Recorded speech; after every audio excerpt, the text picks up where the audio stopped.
मैना ने हिमांचल को एकांत में बुलाया और पूछा कि पति एकांत पाई कह मैना, नाथ में नाथ न मैं समझी मुनि बैना।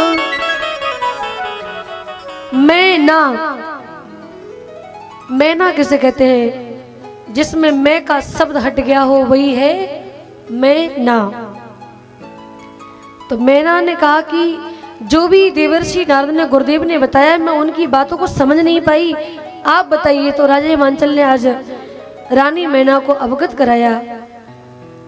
लेकिन धन्य है माता पार्वती, देवर्षि तो अपने स्थानों को प्रस्थान कर जाते हैं। रात्रि विश्राम हुई, सुबह माता पार्वती खेलती कुंती आई और माता मैना की गोदी में बैठकर के कहने लगी, मैया आज मैंने एक सपना देखा है, और ऐसा सपना देखा जो कल बाबा जी अपने गुरु जी कह रहे थे सपने जो कि ऐसा ऐसा करने से वो सब ठीक हो जाएगा, ऐसे ही मैंने सपने में देखा। और वो बाबा जी ने कहा है कि ऐसा कर लोगी तो ही तुम्हारे जीवन में दुख का अंत होगा।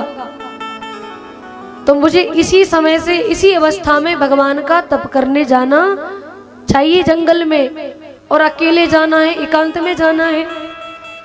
और उन्होंने ये भी कह दिया अगर नहीं जाएंगी तो जीवन में दुख का अंत नहीं होगा। आज माता पार्वती ने उस बात को बना लिया। और सही बात कहते हैं ना कि तप के बल पे तो भगवान विष्णु पृथ्वी का पालन करते हैं, और तप के बल पे ब्रह्मा जी सृष्टि को विस्तार करते हैं, और तप के बल पे तो भोलेनाथ इस सृष्टि का संहार करते हैं। आज छोटी सी अवस्था में माता पार्वती जी एकांत वन में निर्जन स्थान में तप करने के लिए चली जाती है, और शिवलिंग बनाकर के वहां पर अखंड तपस्या में लीन माता पार्वती हो जाती है। भगवान शिव के मंत्र का जाप करती है। मंत्र जाप माम दृढ़ विश्वासा, नित नव चरण उपजे अनुरागा, बिसरी देह तपही मनु लागा। आज मैया ने जब तप किया तो अपनी देह की सुध बुध भूल गई, और एकदम से भूत भवन भोलेनाथ का भजन चिंतन मनन पूजन अर्चन वंदन होने लगा। इधर मेरे राम जी को लगा, देवता बड़े घबराए, सब देवता इकट्ठे हुए, नारद जी को बुलाया। बोले तारक असुर नाम का जो दैत्य है वो सभी देवताओं को परेशान कर रहा है, और उसने वरदान मांग रखा है कि भगवान शिव जी के अंश से ही मेरी मृत्यु होगी। और उसने इसलिए मांगा कि शिव जी तो समाधि में बैठे, शिव जी का विवाह होगा नहीं तो संतान कहां से होगी, जब संतान नहीं होगी तो मुझे मारेगा कौन।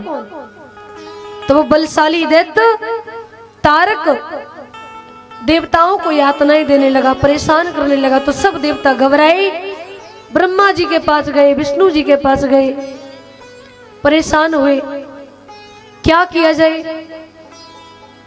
भोले बाबा के पास भी सब देवताओं ने जाकर के निवेदन किया। बोले भोले बाबा के पास जाने से कोई फायदा नहीं, वो समाधि में बैठे।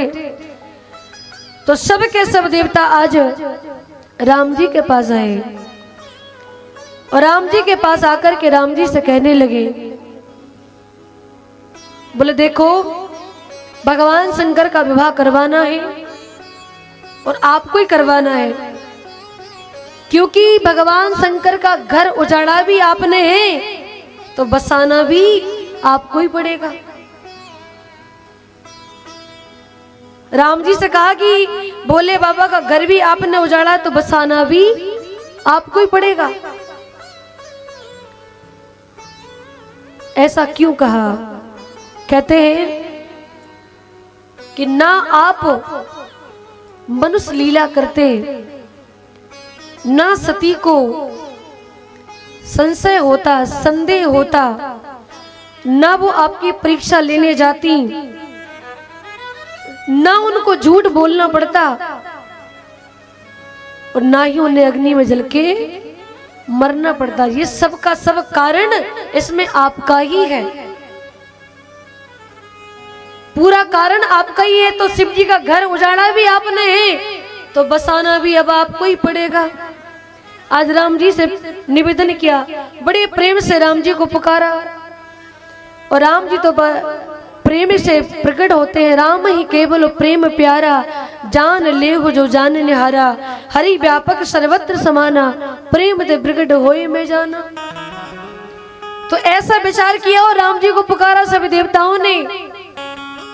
तो राम जी तो कौतकी हैं, और भगवान कहते भी हैं कि ना हम बसामी बैकुंठे, योगी नाम हृदय नाचा, मद भक्ता यत्र गायन्ति, तत्र तिष्ठामि नारदा। तो जहां लोग मेरा प्रेम से कीर्तन करते हैं, मुझे प्रेम से बजते, मैं उनके बीच में ही प्राप्त हो जाता हूं। तो आज सबने प्रेम से पुकारा राम जी को। राम जी प्रकट हो गए कि प्रगटे राम कृतज्ञ कृपाला, प्रगटे राम कृतज्ञ कृपाला, रूपशील निधि तेज विशाला, रूपशील निधि तेज विशाला, रूपशील निधि तेज विशाला, रूपशील निधि तेज विशाला। जय सिया राम, जय जय सिया राम, जय सिया राम, जय जय सिया राम। कि प्रगटे रामो कृतज्ञ कृपाला, रूपशील निधि तेज विशाला। राम जी प्रकट हो गए। सबने निवेदन किया, आपने किसी का घर उजाड़ा है तो जिम्मेदारी आपकी बनती है बसाने की। अब आप कैसे भी करो, कुछ भी करो, उनका विवाह करवाओ, नहीं तो हम सबकी बड़ी दुर्दशा हो रही है। वो तारक असुर नाम का दैत्य है, वो सबको परेशान करके रखा है।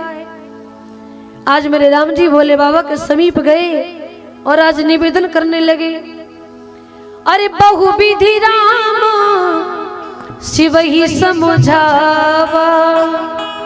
देवताओं ने निवेदन किया कि आपने किसी के घर को उजाड़ा है तो आपको ही बसाना है, जिम्मेदारी आपकी है। पर राम जी गए एक प्रकार से नहीं, बहुविधि राम शिव ही समझावा, बहुत प्रकार से आज भूत भवन भोलेनाथ को समझाने लगे राम जी। रामचरितमानस में लिखा है, पूज्यपाद गोस्वामी तुलसीदास जी महाराज ने, अरे बहुविधि रामो शिव ही समझावा, बहुविधि राम शिव समझावा, पार्वती करे जन्म सुनावा, पार्वती करे जन्म सुनावा, पार्वती करे जन्म सुनावा, पार्वती करे जन्म सुनावा। अति पुनीत गिरिजा की करनी, अति पुनीत गिरिजा की करनी, विस्तर सहित कृपा निधि बरनी, निधि करनी, बहुविधि राम शिव ही समझावा, बहुविधि राम शिव समझावा, पार्वती करे जन्म सुनावा। पार्वती करे जन्म सुनावा। आज राम जी भोले बाबा के समीप प्रकट हुए और भोले बाबा को विवाह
भोले बाबा को राम जी ने बहुविधि राम सबई समझावा, पार्वती कर जन्म सुनावा, अति पुनीत गिरजा की करनी, बिस्तर सहित कृपा निधि भरनी निवेदन किया।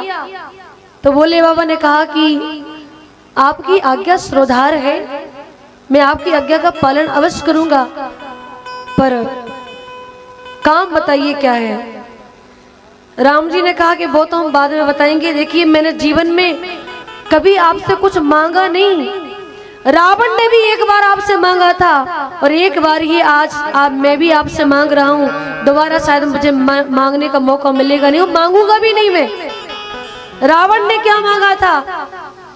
बोले हम काहू के मर ही न मारे, और बानर मनुज जाते दोई मारे।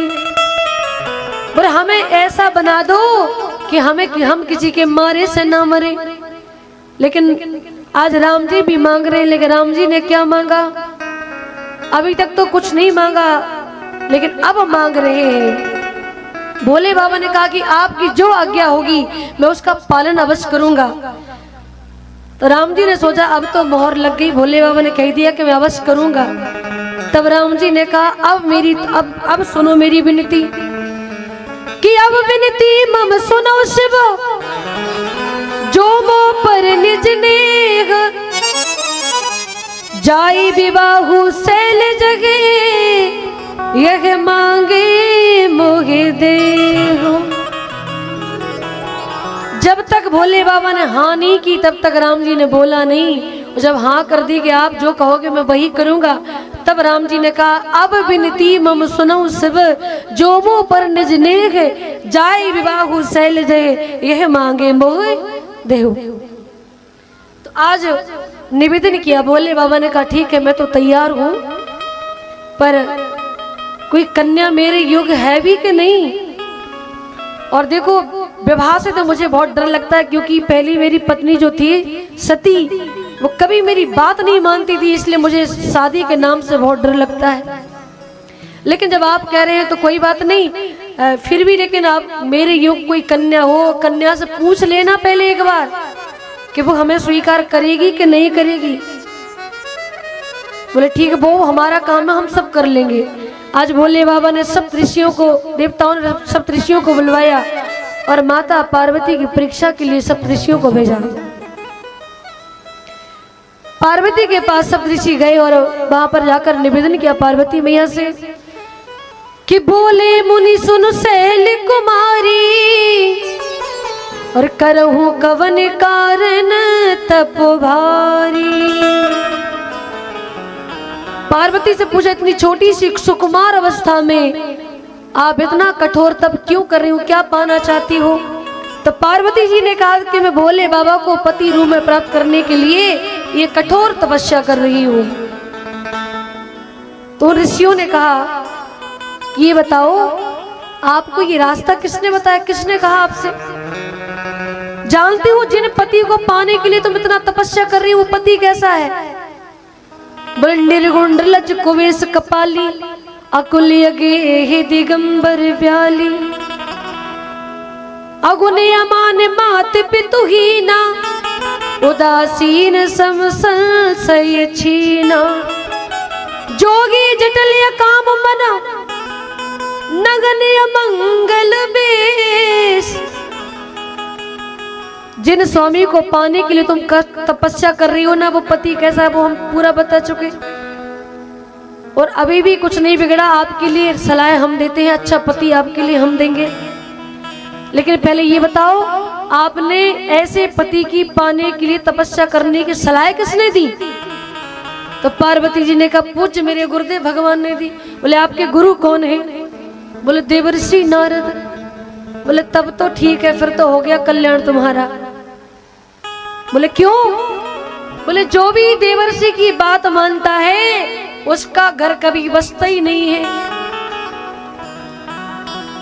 क्योंकि उनके मन के अंदर कपट भरा है। मन कपटी तन सज्जन चीना, ऊपर से सफाई दिखाते हैं, मीठा बोलते हैं, लेकिन अंदर कपट भरा है। तो कह दिया सप्तऋषियों ने कि नारद सिख जे सुन ही नर नारी, और अवश्य होए तज भवन भिखारी। बोले जो भी नारद जी की बात मानता है वो घर द्वार त्याग करके भिखारी बन जाता है, जंगल में चला जाता है। ऐसे हैं तुम्हारे गुरुदेव जी, मन कपटी तन सज्जन चीना। आपको नहीं पता उनके अंदर कितना कपट भरा है, और वो सबको एक ही सलाह देते हैं कि जैसा मैं हूं वैसे ही सब मेरे जैसे हो जाए। जैसे मेरा घर नहीं बसा वैसे सबका घर ना बसे। इसलिए वो कहते हैं जिसको सलाह देते हैं तपस्या करने की देते हैं, तो नारद सिकजे सुने नर नारी, अवश्य होए तज भवन भिखारी। और हम तो कहते हैं अभी भी कुछ नहीं बिगड़ा, रास्ता बदल दो। लेकिन धन्य है माता पार्वती की निष्ठा को, धन्य है माता पार्वती की श्रद्धा को, विश्वास को। माता पार्वती ने कह दिया कि जो तुम मिलते प्रथम मुनीसा, अगर आप मुझे पहले मिल जाते तो मैं हर बात का पालन करती, आपकी हर आज्ञा का पालन करती। लेकिन अब मैं पूज्य गुरुदेव की वाणी, गुरुदेव के आदेश का पालन करूंगी, उनकी आज्ञा को मैं मिथ्या नहीं कर सकती। और कहा भी